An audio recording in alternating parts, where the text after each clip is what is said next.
Hello, तू तो साडी झाड़ी कट लईस। बलबीर भाई, आप नहीं जानते मैं कितनी खुश हूँ। आज तो कानून चल के हमारे घर आ रहा है। प्रेम सिंह के मामले से आपका क्या ताल्लुक? परी जी, तुझे कभी महसूस नहीं की था प्रेम तानू प्रेम करदा है।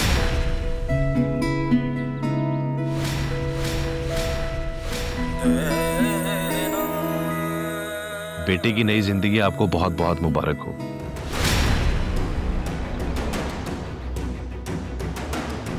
मैं सरदार हाशिम का बेटा हूं। मेरे लिए तुम सिर्फ एक मुल्जिम हो, बस। ये सब तेरी बेटी की वजह से हुआ है। तेरे पुत्र की वजह से हुआ है। परी बालाज की मोहब्बत है और कोई भी गैरतमंद शख्स अपनी मोहब्बत को किसी दूसरे की बाहों में नहीं देख सकता। अब तुम्हारी मोहब्बत ही उसकी जिंदगी है।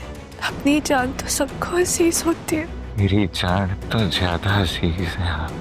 ऐसी मोहब्बत का क्या फायदा जो ना मिल सके। क्यों मेरा मुकद्दर तू बन न सका।